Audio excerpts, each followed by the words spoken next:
It's Divas That Care Radio. Stories, strategies, and ideas to inspire positive change. Welcome to Divas That Care, a network of women committed to making our world a better place for everyone. This is a global movement for women, by women, engaged in a collaborative effort to create a better world for future generations. To find out more about the movement, visit divasthatcare.com after the show. Right now, though, stay tuned for another jolt of inspiration. Welcome to Confidence in Bloom, the podcast that reminds you that confidence isn't about becoming someone new. It's about coming home to yourself. I'm your host, Tina Spoletini, and this season, we're embracing the end of year, beginning of me theme, a time to pause, reflect, and let go of what no longer serves you. Together, we'll explore real stories and soulful insights to help you quiet that itty-bitty shitty committee, release the shoulds that weigh you down, and step into the new year grounded in self-love, clarity, and confidence. Let's begin today's conversation. Today I'm chatting with Kendra Irvine. Kendra is a clinical Ayurvedic specialist and happy body guide helping women in their 40s and 50s reclaim their health. No prescriptions needed. Through her Living Light Ayurveda method, she teaches how to restore balance, energy, and purpose using time-tested Ayurvedic wisdom. Welcome, Kendra. Thank you.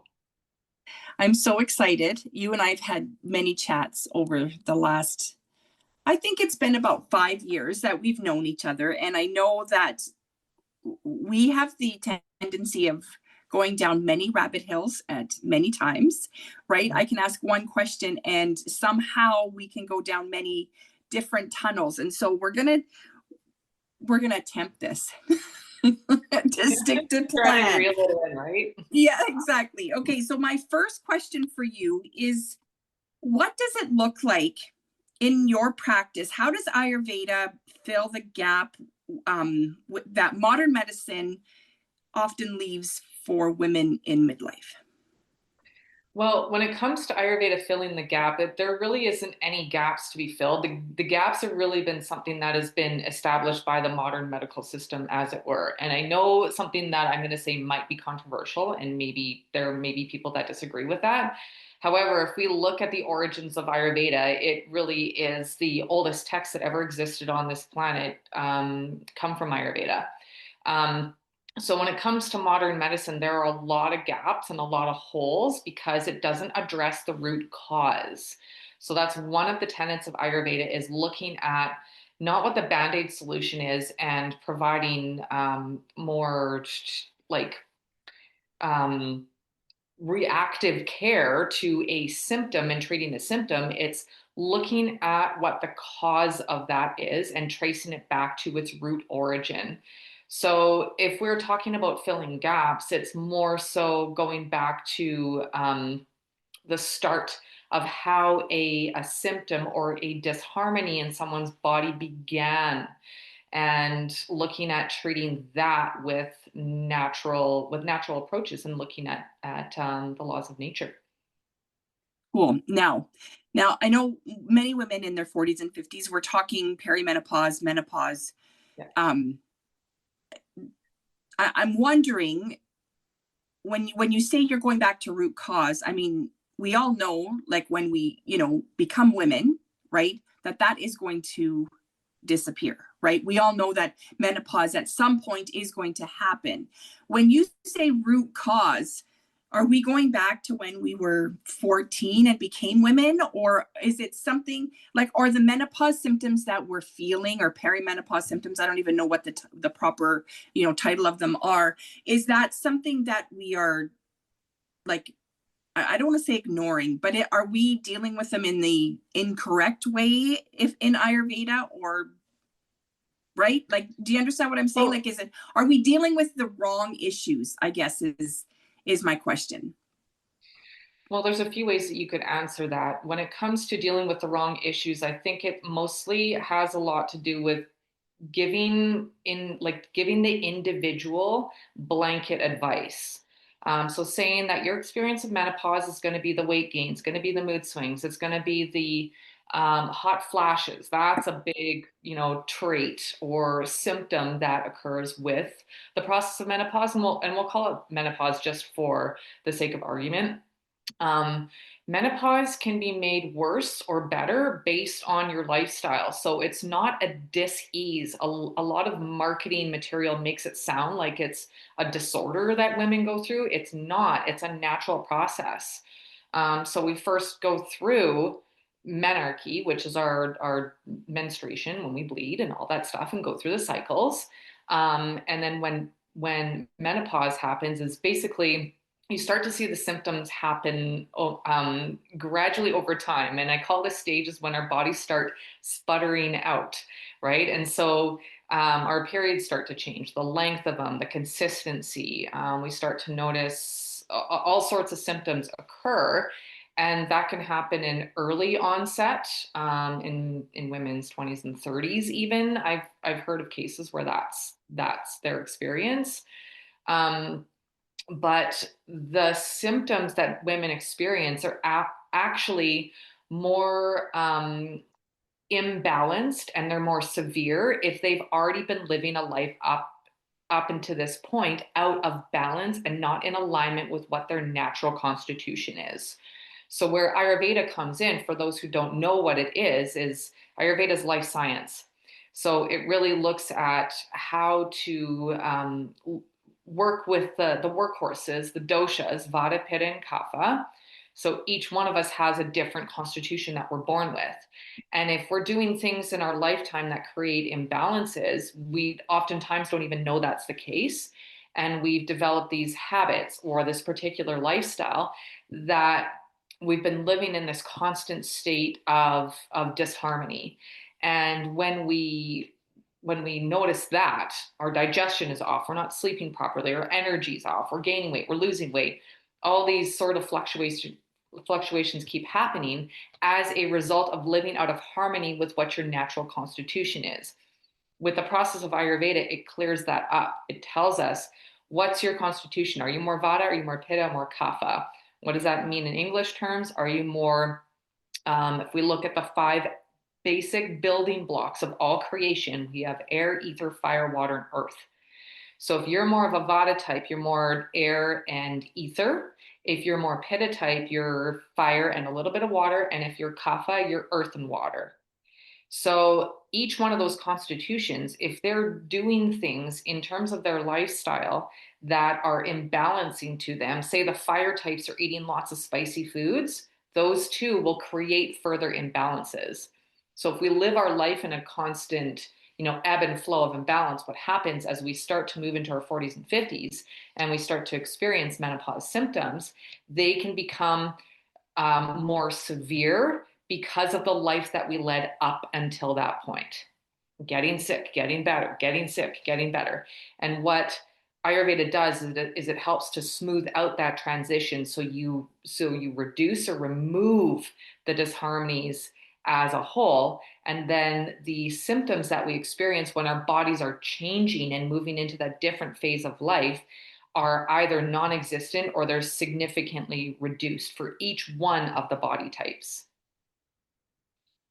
Okay, so I have a quick question about, like you were saying, the pittas, if they're eating lots of spicy foods. So that, like the fire and adding the fire. So is that the like attracts like type of thing, right? Like I'm like, okay, so you and I both know I'm considered a kapha. So that's heavy, dense, slow moving. I mean, that's me, right? Slow moving, heavy, all the things. And I love breads and pastas and all the heavy, dense foods, right? So is that like the fire, the spicy is attracting the more of the fire and that's kind of what you're saying, right? So many people will know what Ayurveda is known for thousands of years, and they'll refer to it as the law of attraction.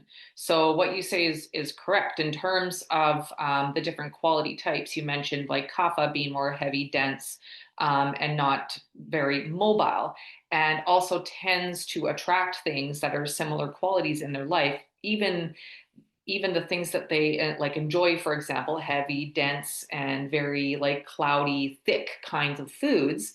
So what happens is we're just talking about qualities. So a lot of the operant um, ways of Ayurveda come down to what the qualities are. And so if someone is more kapha type and they have more heavy and stagnant qualities, and they like things that are heavy and stagnant, or even lifestyle habits that tend to be like that as well, like lots of kaphas don't love exercise, right? And so that tends to be more of a stagnant type activity. So what happens is that if you get too much of those qualities, you get an imbalance. It's like an overgrowth, if you will, for lack of better terms. The same thing with the fire types. They get too much fire in their life by being too competitive, experiencing burnout because they want to like do all the things and be the leader and eat like spicy foods and things that are like sour and increase their fire. And then there's the Vata types that tend to be the go-getters, and they're our lightest and driest of all the doshas. They tend to want to have a very like more spontaneous type lifestyle. They tend to be the creators. They tend to not want to have any sort of ritual or anything like that. But what happens is that if you bring on too many of those qualities of which you already are by your nature, an imbalance is sure to move in. So the next question is, what do we do about that, right? Right. And so, okay, so then I'm thinking ahead here, but if we're like this in our 20s and 30s, when life is like what we call normal, right? When we hit the perimenopause stage and we're getting all these menopause symptoms, that is that the imbalance you were talking about earlier, where, now we have to go back to the root cause. Like your symptoms are going to be worsened. I'm going to say worsened or heightened, I guess is a better word, depending on how you lived in your 20s and 30s. So if you're a pitta and you like lots of spicy foods, then your menopause symptoms could be worse than if you didn't. Is that right? If you spend a lot of your time in this imbalance, then your symptoms become worse. Here's the thing, though, is that pittas can be imbalanced in not just inflammatory conditions. They can get congestion. They can get excess growth. They can have mucus in their body.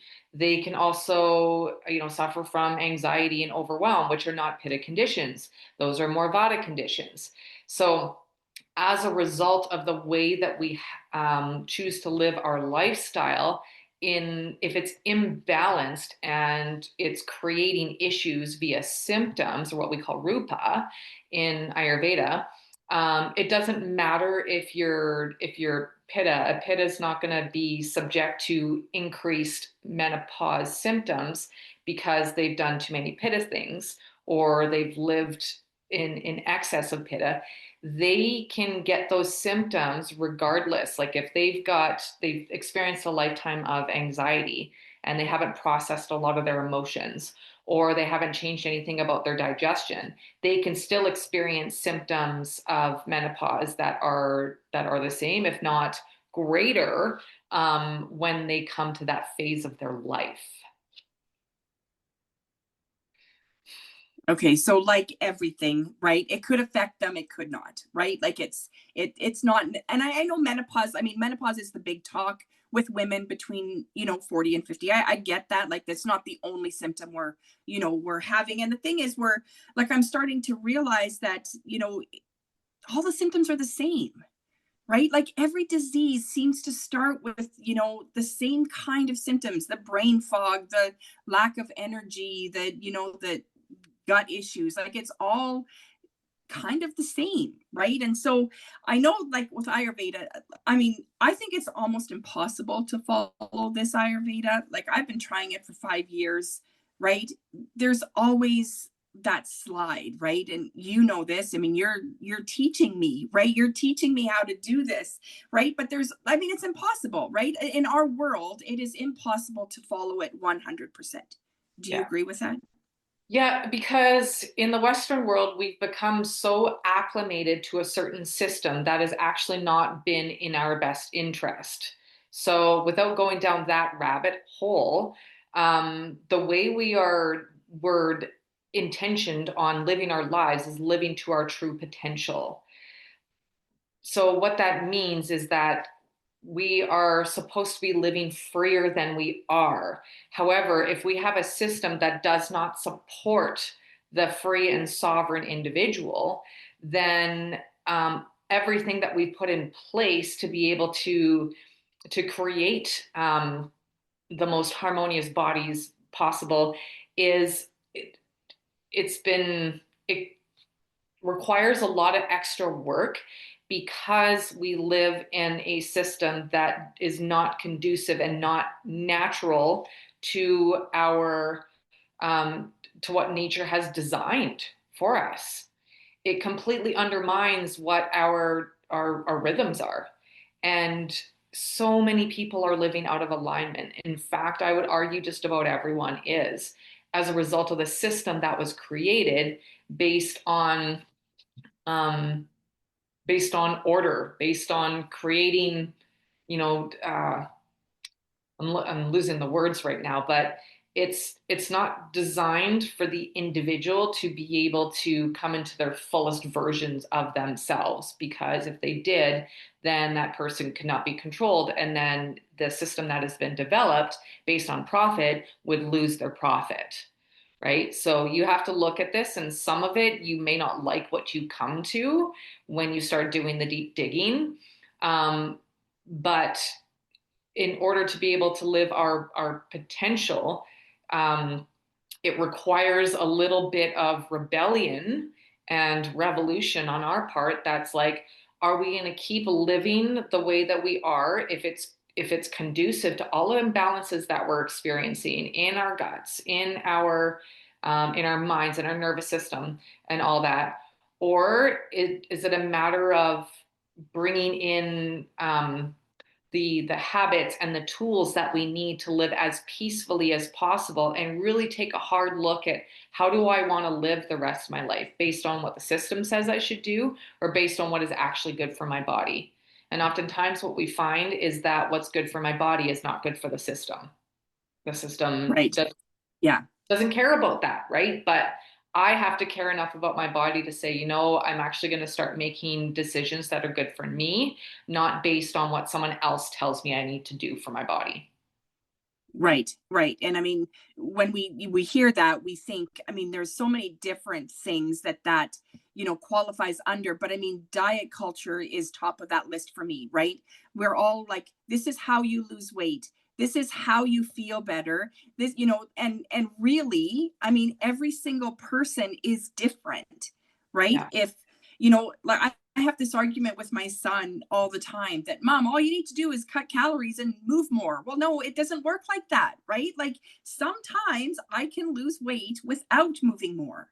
And sometimes I can eat more, right? As long as I'm moving more. Like it just depends on your body, right? And that's only one. I know that the whole Ayurveda system is, you know, we could break it down into every lifestyle, like every life area, I guess is a better term. It's our environment, really. Yeah. And when it comes to women who struggle with weight loss, for example, a lot of people make that the problem. It's not the problem, it's the symptom of another problem happening. And that's a disharmony that occurs in the body. And a lot of us will want to put band-aid solutions on that. We'll want to throw prescriptions at it, and pills and magic dust and machines and expensive therapies and specialists and all those sorts of things. But what has that got us? If you look at the evidence around you, with all that we have in advances in the medical system, with all that we've thrown at cancer research and all sorts of different organizations, does the evidence suggest that with that approach that we're getting healthier or that we're getting sicker? Yeah. That's a really good question because I mean, everybody's sick, right? Everybody That was is sick. And rhetorical. That was yeah, rhetorical. Everyone is yeah, getting sicker because the system is not designed for you to be successful. So you have to look to origin, you have to look to nature, you have to go back to what makes us human. What are the basic building blocks, and look to what has been in front of us this whole time that we have been removed from, and go back there. This is the journey back home, and we have to do it not by ourselves as we've been told, but we need to do that in community and with our sisters, with our brothers. Yeah, I love that. And I want to talk a little bit about community, actually community versus isolation. So, I mean, the isolation topic has come up a lot, in conversation over the last 5 years. You and I both know that we both have our own sets of opinions, and we're not going to get into that because, we're just going to create a lot of, probably that's like fire tempers. and turn into a very long one, exactly. So I want to know what your thoughts are on how does connection or support from others, like your community, impact women and their ability to restore their own balance and energy? Well, I find oftentimes if we seek out the sense of healing on our own, we as human beings aren't built to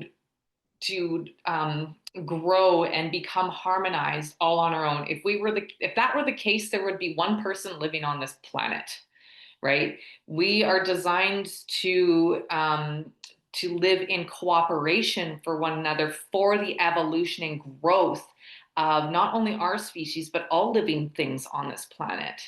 And what we're seeing right now is quite the opposite. And what we saw over the past 5 years went in the opposite direction of that. And it goes against our intuition. When it comes to healing in community, if we think about it, I'm not going to be able to just find the resources that I need that make sense, try it out, see if it works for me or not. If I'm by myself, I need to look to resources to be able to create that. So where am I going to look in modern times? I go on to Google, or I go into magazines, or I'd attend a podcast, or I'd attend a ceremony, or I'd attend a talk or a networking event or something like that, if I'm searching out what's going to work for me. And then it's up for me to decipher between what's real and what's not, what's going to benefit me and what aligns and what doesn't. But I require other entities to make that happen. That's not just going to come out of the blue by myself and be self-created. That's going to be because I've reached out to others in the community. And sometimes I'll come across a person or a podcast or a networking event that doesn't align for me. And then I know what not to do. So it's a process of elimination that can only occur when we seek that out, and other people that are like us, because we don't heal when we feel this stress all on our own. Think about if you've been in a conversation before where it's like, oh my gosh, that person's so like me, I'm not alone. And right there, the stress and all that stuff that we've been carrying and thinking that we're by ourselves, all of a sudden starts to melt. And it's like, oh my gosh, this other lady who's sharing her story and all her vulnerabilities is going through the same thing that I am. And I need to have a conversation with her. We don't solve wars with violence. We solve it with conversation and moving ahead. And that was a lot of what Gandhi's work was about, right? And why he stood so firmly on that hill was that we're going to move forward with the evolution of our species by cooperating, not by competing. And we cannot do that if we try and do it by ourselves. Yeah. I that's like, I think it's becoming more and more evident now than like just 3-4 years ago, right? Yeah. I think we all kind of went into the whole pandemic with, we can do this alone, right? I can do this alone, right? But the reality is, no, nobody can do this alone, right? You can't raise a child alone, right? I've heard for, all my life that it takes a village, right? But it's not just a child, right? Like, it's not just your family that we're living. We're raising so many different things that we people. We need to know that there's others that have, struggled in some way, and you start comparing notes. Well, maybe I'll try that. Maybe that won't work, right? We don't know. Well, and remember that child turns into the adult, right? So that child never disappears, never goes away. There's the inner child that lives in the adult, but the child becomes the adult. So it's not just child's gone and then there's this adult, and then all of a sudden we don't need to be, raised anymore, but we do need to be supported. 100%. I think the statistics I looked into when I was building the club were like how much better is community at helping people to get their results faster than it is to try to do it by yourself. And the result was 60%.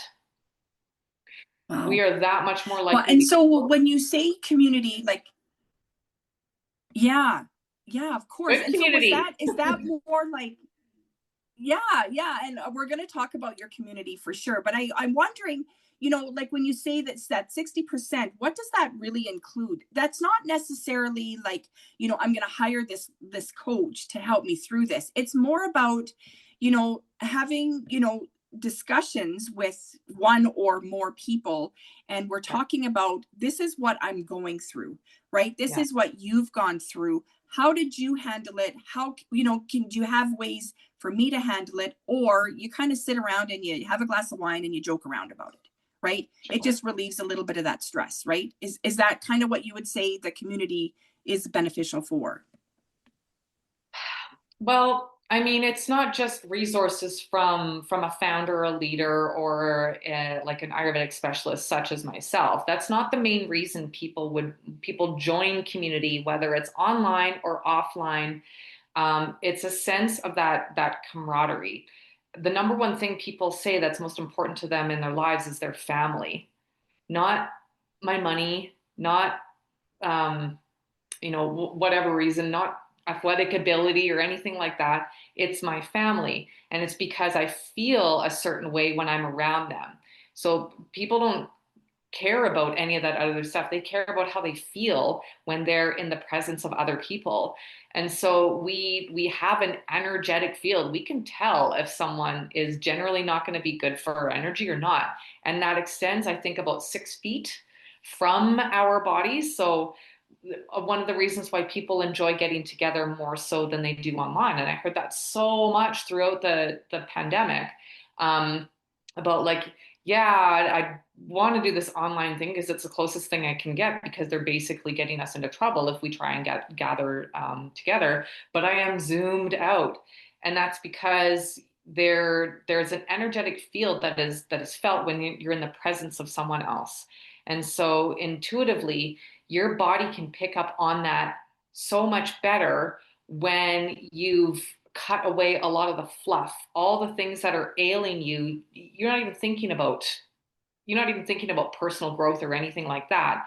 When you're dealing with, gut issues that have you doubled over, going to the bathroom when you're in public all the time, you want to fix that right away, right?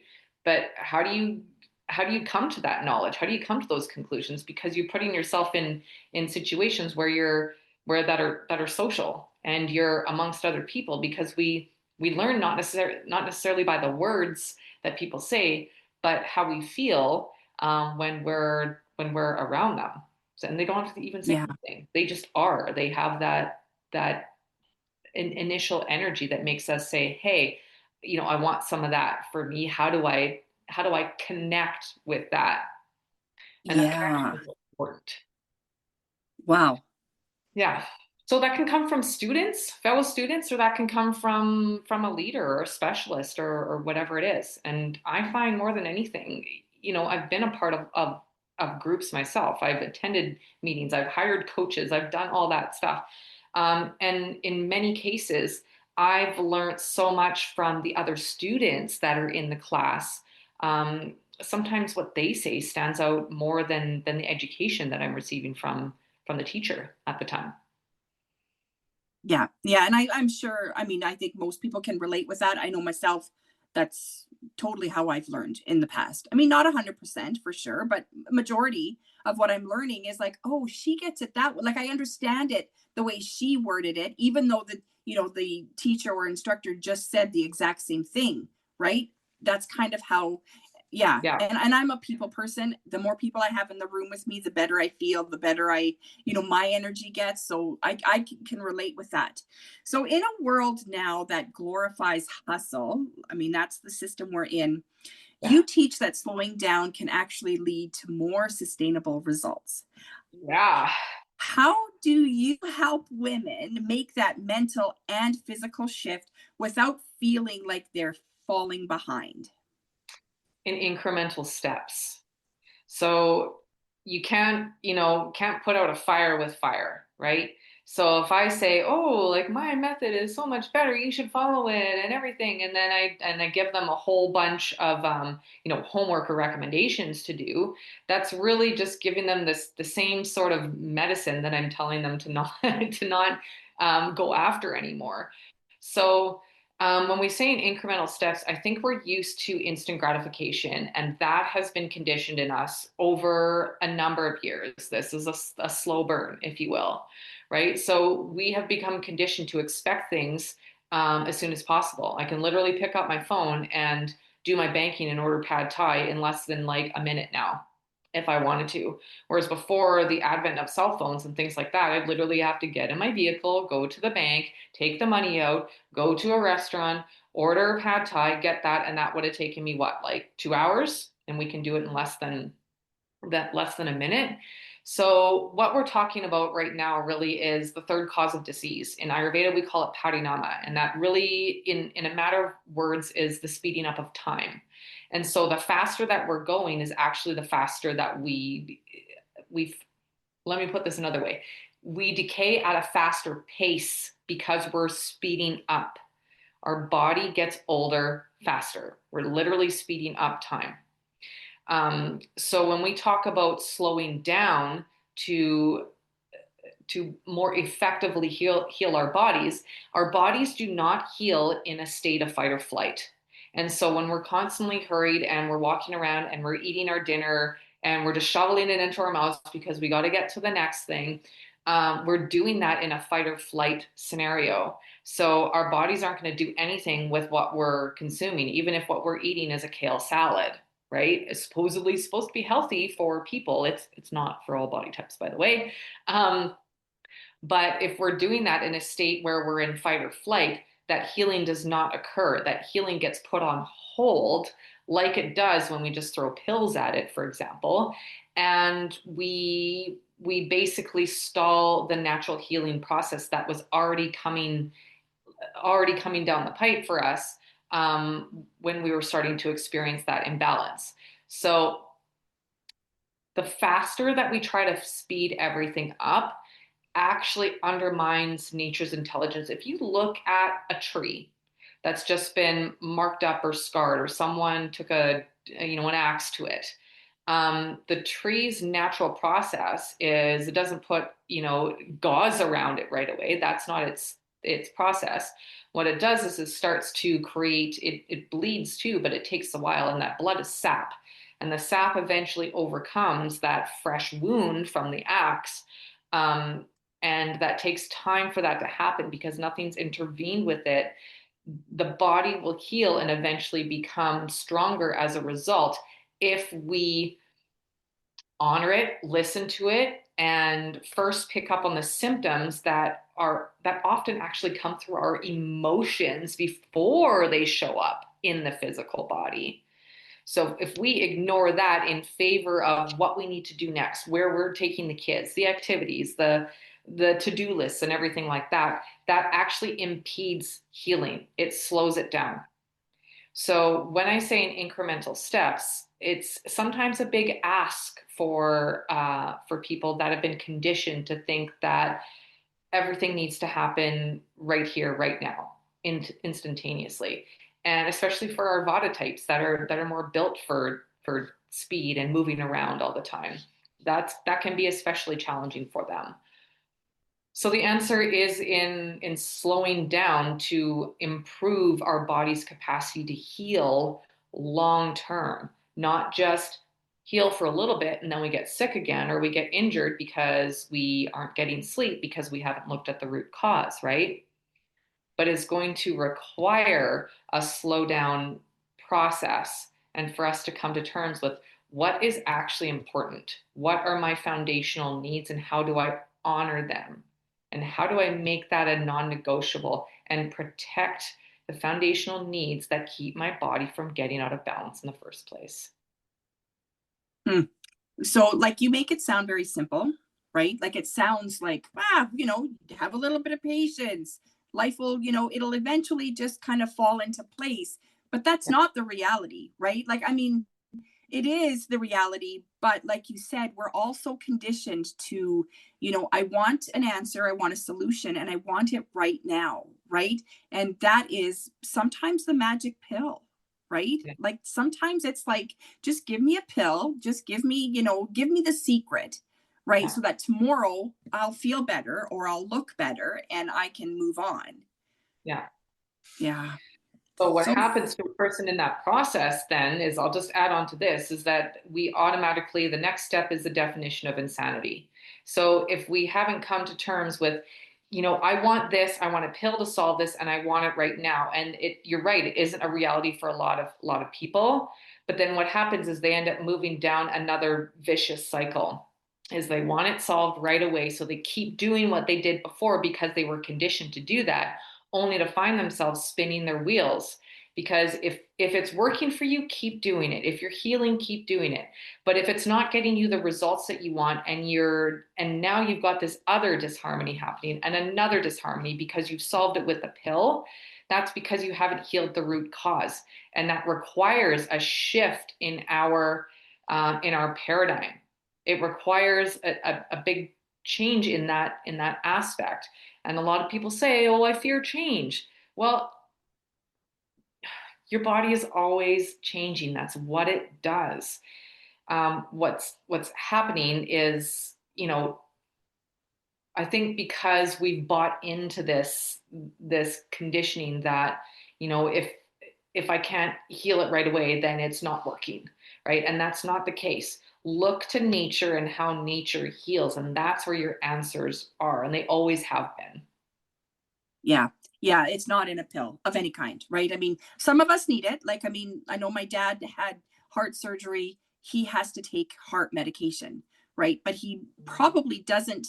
And I don't even know, like, really the details of this medication that he takes. I know that, the doctors say you need to take this, right? Or your heart will stop. I don't know what that means exactly. And that's on me, right? Like, I need to look into that if I want to know, right? But at the same time, we don't have to take pills. We don't have to take pills for every little, symptom that we have. Sometimes if you sit on it and you figure out, okay, this is what's wrong, right? These are the real symptoms that are coming, that have come along. What can I do? What else can I do without taking? And like you said, look at nature, right? What are the symptoms? How does nature handle that? And now let me do that, right? That's kind of the basics of what you're saying. Yeah, and I mean, you could integrate modern medicine into the process. It just can't be the answer for everything, because remember, when we reduce everything to a pill, for example, we're undermining nature's intelligence, right? So we can use it in the meantime as something that is temporary, but if we don't address the lifestyle and the nutrition and all the other things that led to an imbalance in the first place, then we're undermining what is natural and God-given to us. Right, right. Yeah, and it's not, I mean, sounds simple, but when you have to go back many years, like it's not easy, right? Yeah. Like okay, so maybe that's the whole simple but not easy button, right? Like it's just not an easy switch often. Now I want to talk a little bit about organization, because that's one of my passions, and you and I've had this conversation. Now, organization isn't usually the first thing people think about when it comes to Ayurveda. It was not. When you and I had the conversation, I was like, what? Right? Like I was totally a little bit, dumbfounded. But how would you explain in Ayurveda the wisdom that help women get, and stay organized in their bodies and in their life? Well, I think it comes down to identifying what is a priority to you in your life and what you value most.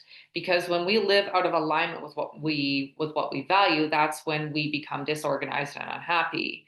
Um, so let's go to Maslow's hierarchy for needs. At the very bottom of the pyramid is our need for shelter, um, food, um, water, procreation, that's all at the bottom, right? So if those needs aren't being met, then we've moved up to the next level of like, oh, I got to meet this deadline first before I take care of myself.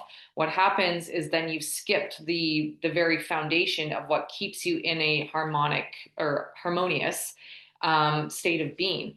So when it comes to becoming organized, the way that you help to structure your day so that it doesn't feel that it's so overwhelming and chaotic is that you look at creating healthy rituals that nourish your foundational needs. So if you don't know what that is, then it requires clarity.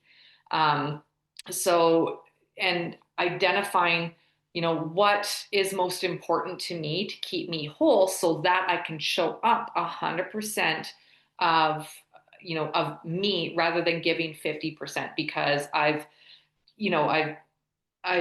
directed my attention towards something else and become disorganized, right? And so there's a whole other field or arm of Ayurveda called Vastu, and that's when we talk about like organizing spaces and closets and garages and things like that. Your environment is very much a part of your or a reflection of your organization and how healthy your inner spirit is as well. So we start first with identifying what are our values? What do I need to be the kind of person that I want to be to show up, first of all, for myself and for others? Identify those as your foundational needs, honor those, protect them, and create those healthy boundaries. And whatever you do, do not cross the boundaries because then what happens is that you start to make other things a priority over yourself. So get that established first, then move on to the next level. It's sort of like a game, I guess, if you will. And do the other things that have not been identified as non-negotiables after and only after your non-negotiables have been taken care of. And then once you start to do that, then you have a structure. And if you have think of it as scaffolding, for example. If you have that scaffolding for your day, it allows you to stay in a state of organization and tending to what your rituals are that keep you more resilient to disharmony. And when you're in that state of mind and you practice it day in and day out, with consistency. And remember, there's that easy saying, consistency is key. It's an easy saying, but it's not easy to do because we're talking about, you're re-educating your body to look at what its priorities are versus what we tend to get distracted with on a regular basis.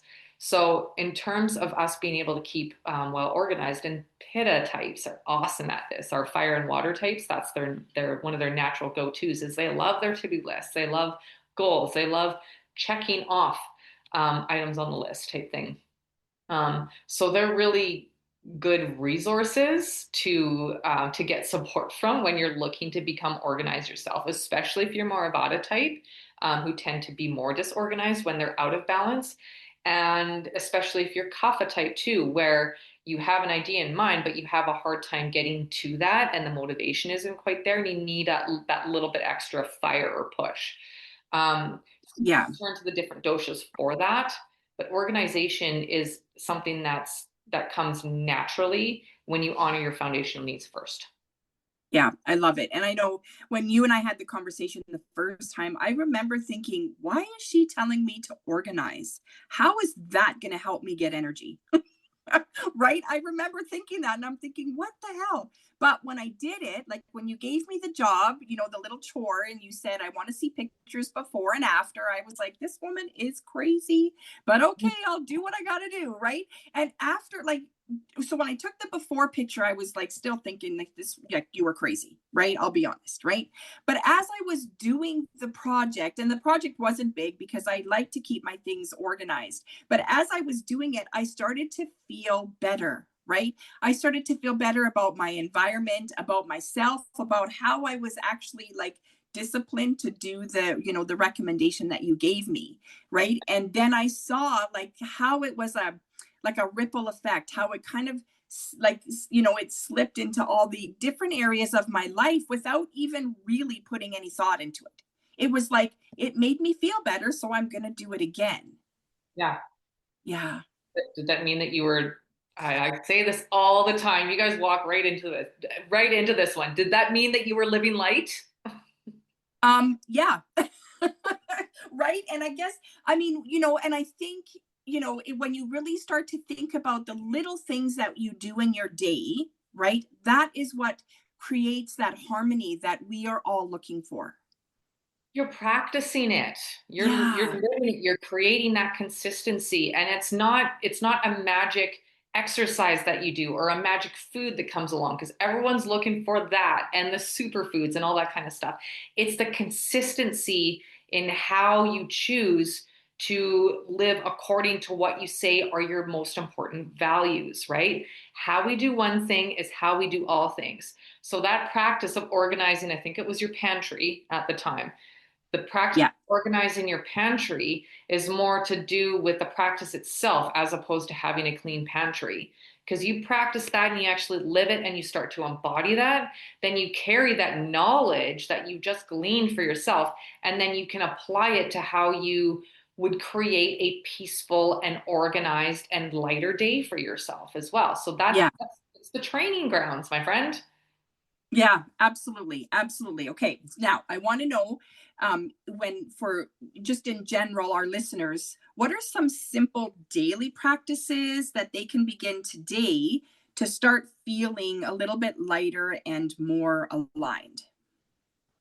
Your best bet for living more aligned starts in the morning. So, this is the practice of what we call dinacharya. So, this is healthy daily routine. So, if you start your day off that way, that's actually what gives you the most success throughout the day because then you live your day in the rest of that energy. So your first hour is when you're the most at your greatest potential. So we call that the hour of power, not Ayurveda's term, but just a term I've adopted over the past few years. Might have come from the 5 a.m. club, who knows? Um, but some things that you can do to create that throughout the day and set the tone for how you live the rest of the day out, they will begin in the morning. So what you can do is upon waking is have a warm salted lime water first thing to clear out all the gunk that is accumulated over the evening, the night. Um, so what you're doing is you're going back to the root and honoring where your body is when it wakes up. It's in a state of getting rid of stuff. That's why you go to the bathroom first thing, and like why you have to pee. Um, and you're facilitating that with a flush, and you're helping to move a lot of that gunk out of the body. So that's one thing that you can do. Another thing is through scraping the tongue. So that's a process of removing accumulated toxin or coating that happens over the night. Um, and so a tongue scraper is a device that you use to literally pull the coating off the tongue to create to get rid of any sort of toxic buildup that has happened, the sludge that happens overnight.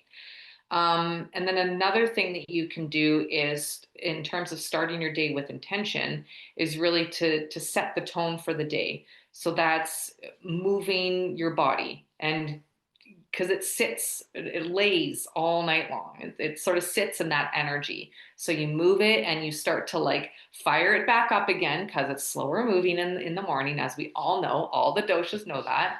And then you can move into a meditation or set the intention for the day. How am I going to be, or who do I need to be for the day in order to create the kind of life that I want to live? What is one thing that I can do? And pick something that's small and easy to do that doesn't feel daunting. The smaller, the better. Remember, this is incremental steps. You can begin in the morning in study as well and learning more about yourself. The more you stack that in that first little hour, half hour even if you started with 5 minutes of doing one of those things, you're already setting the course for the rest of the day to be more successful. Yeah, and it's not as difficult as it sounds, right? I mean, the tongue scraping is part of, like, you, instead of brushing your teeth first, you scrape your tongue and then brush your teeth, right? I mean, you're already going to brush your teeth. So it's just a matter of getting yourself a tongue scraper, sitting it beside your toothbrush, and it's there. Yeah. Yeah. Yeah. So start with one thing.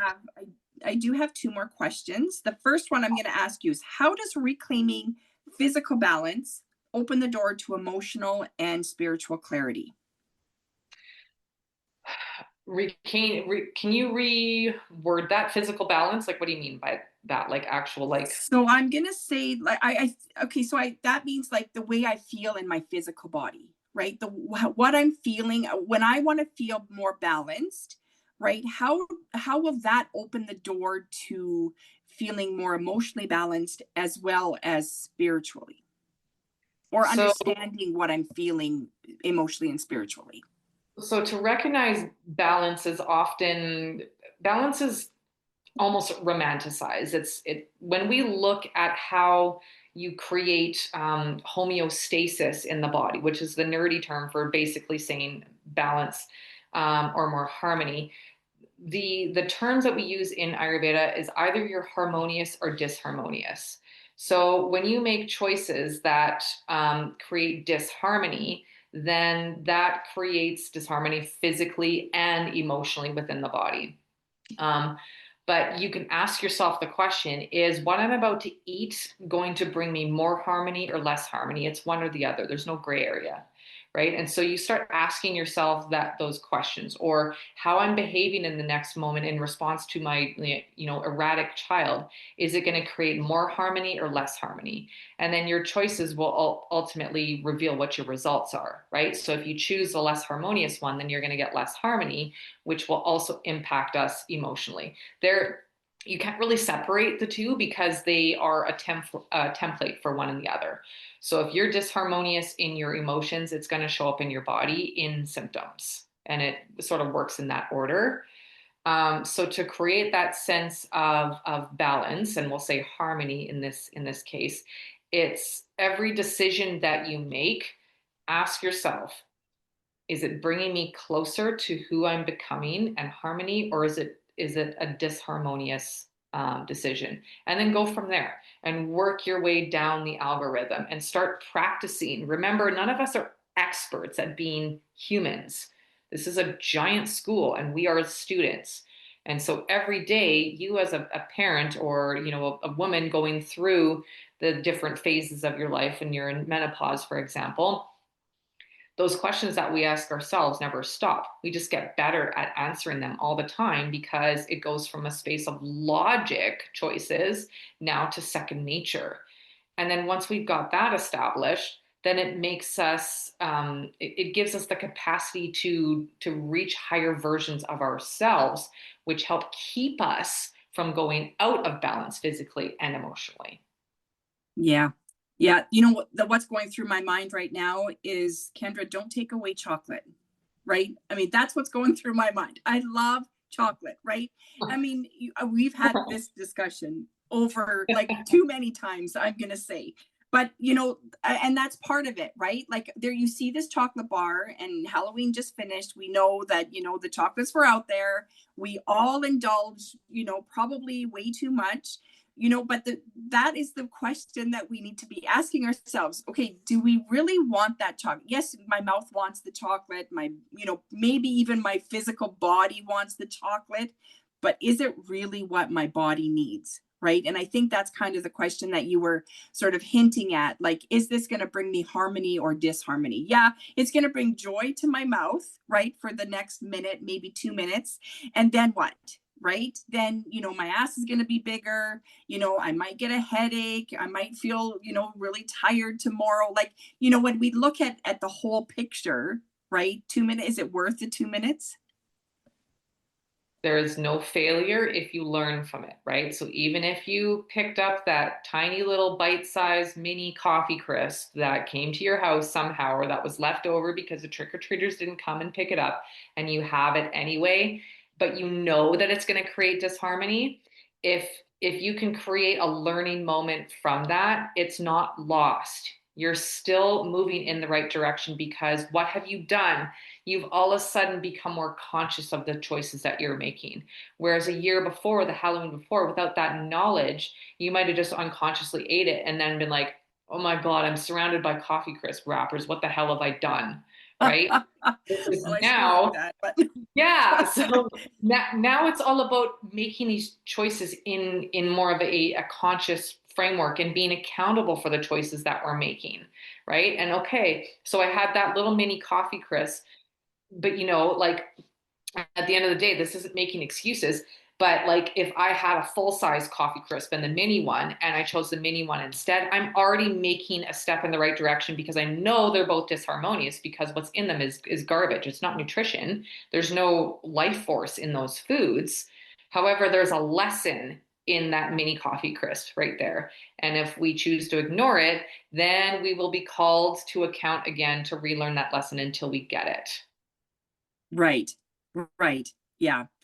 Yeah, I know. That's a question that, you and I discuss many times, and I always feel the same way. Like, why did I even ask her? But, I think it's important that we remind ourselves, right, that this is how it works, right? Yeah. What do you call it? Failure of the intellect, when you know better, but you do it anyway, right? So that's, Absolutely. we're all guilty of it. Every single human on this earth does something that they know is going to harm them in some way, right? Yeah. Some it's, really serious, and some it's just, it's a simple little chocolate bar. But right, and we need to remind ourselves, in order for us to feel our very best, we have to understand what's good for us and what isn't. Right? Well, and What that's brings just harmony, what it. doesn't. Exactly. Yeah. You took the Yeah. words right out of my mouth. Right, exactly. So my last question. So our theme is, end of this year, 2026 is coming to an end, and we're now beginning of me for the new year. I want to know, so Ayurveda doesn't see like December 31st as the end of the year. It's just, like you said, a system, or it's just like it's more of an organization system more than it is anything else, right? Just to keep everybody on the same, page, so that we're all working on the same dates. What is Ayurveda's take on the whole new year thing? Like, many of us set, new goals and intentions for the coming year. What is Ayurveda's take on that? There is no beginning and an end. So we tend to think of January 1st as the beginning, and then December 31st as the end of 2025. Now, when we look at time, it's this idea of the way Ayurveda sees this is that it's the continuation of an energy, and we move into different seasons, and that doesn't start on January 1st and end on December 31st. That's not nature. That has been systematized. That is a human paradigm that was put in place to create order and structure in society, and for whatever other reason, right? So when we look at coming to the close of 2025, it's not actually closing. It never has closed. It's all an example of energy, and 2025 are numbers, right? So we can look at it in terms of seasons, right? And so if we go back to the building blocks of nature, that comes down to the natural flow of how things have always been, how they are, and how they always will be.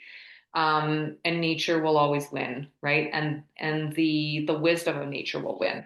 So When we move into thoughts of seasons, that extends beyond December 31st. So it doesn't end at that point. We look at the different seasons in terms of their doshas. So right now we're in Vata season, or what we call the fall, moving into winter because we've got some snow happening here in Canada. And then we go into early winter and then late winter. And then we go into early spring, late spring, early summer, late summer, and we fluctuate throughout. And that's like a continuous infinity, if you will, neither created nor destroyed because it is just energy. So when we look at the new me, like it's January 1st is like new year, new you. That's actually fundamentally incorrect. And it's just based on the system. Every day that you wake up is a new opportunity to become a newer version of who you are. So that is your new year. Your new year is your new day. In fact, the moment that we're done, this podcast, for example, after that is the new moment that we move into. It's a succession of moments, and it doesn't have a beginning or end. So when Ayurveda looks at that is how do we transition, seamlessly from one season to another? Well, as we move into fall, we say goodbye and release the fun season of the summer being fire and water. And we release that and we start to move into what are the qualities of the fall? Okay, things are getting cooler, it's getting raw, it's getting cold, it's getting dry. So we move into that season. And then if we have the knowledge of Ayurveda at our backs, it teaches us that like attracts like. So we're going to be more likely to experience imbalances of light, dry, and cold in that season. But something that we were talking about earlier on that we never got to talk about in terms of the solution is in the opposite. So the solution is in the opposite quality. For dry, we have moisture. For light, we have heavy. So if we look at those for chaotic and frenetic and mobile energy, we have stagnancy, we have calm, we have peace. So we look to bring in those qualities in the season. So we're in the fall season, we're moving into the winter season. We create that harmony and that center, that balance by bringing in those opposite qualities. And that's going to shift and move in past December into January in nature, in the natural cycle and the order of things. This is natural law we're going back to. And so the new year, new you is misleading, I guess, for lack of better terms. It's who am I going to decide to be in harmony with myself in this next moment? And so if people want to put this more practically, it's in terms of making those shifts long-term and making them sustainable, is who does Kendra want to be today and in the fall, November 12th, 2025, and every successive moment that moves along. So we can practice that on a daily basis by acknowledging what do we know to be true around us right now. So if you're looking at shifting that paradigm and making it more natural, why not start with the season? What is the season that I'm in? And what is the truth about the season that I'm in? And who am I in the season? We're different in the summer than we are in the fall and the winter and the spring. So how do I start making those shifts? What's one small thing that I can do to create the new version of me in the next moment or in this season? And then give yourself grace because you're a student. Yeah. And with that, we know, I mean, of course, that, with every season, it's not just one thing that we're changing. We're changing the food that we're eating.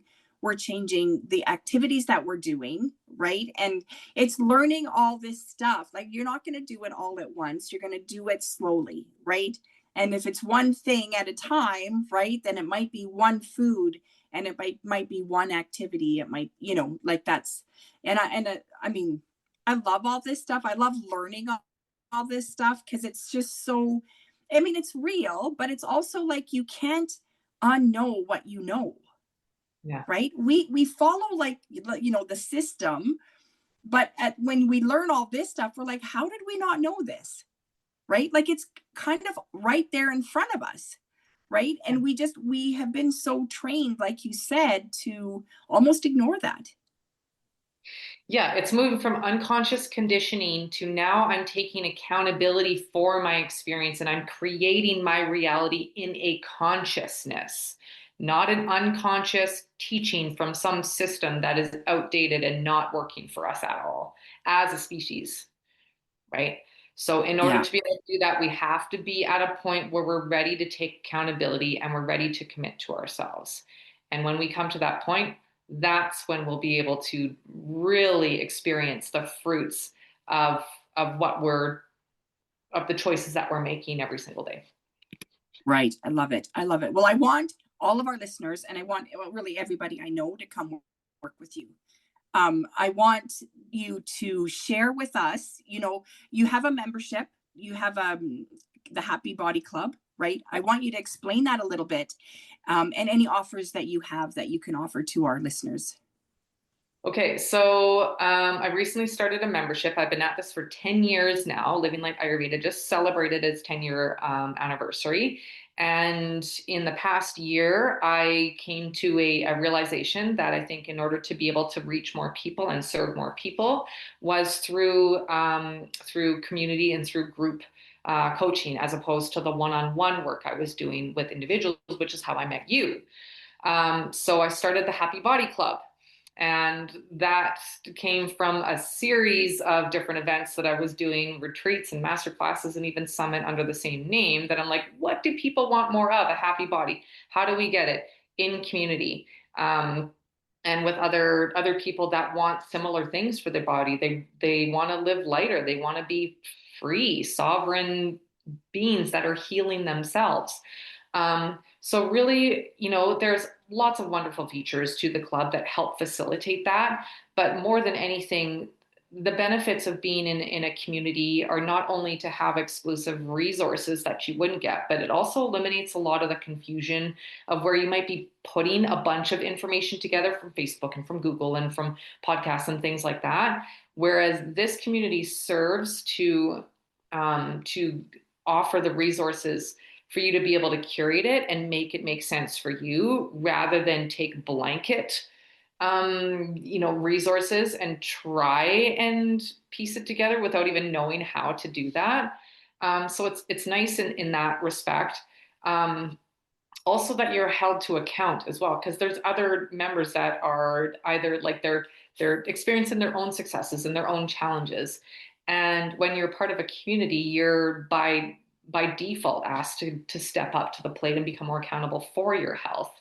And so we have processes in there that facilitate that for you.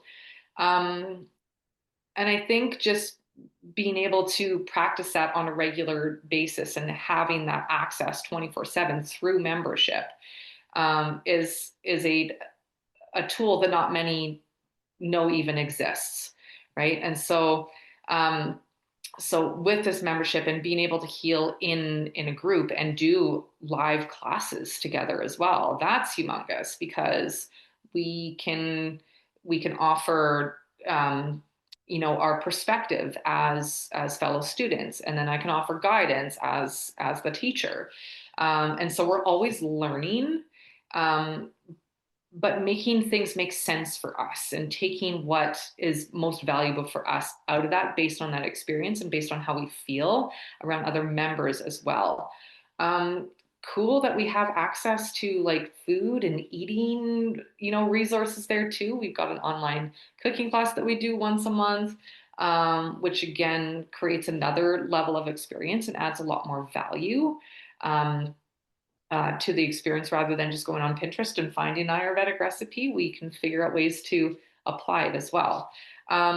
So for people that watch the podcast, watch and or listen to it, so I'm going to extend the offer to you as well.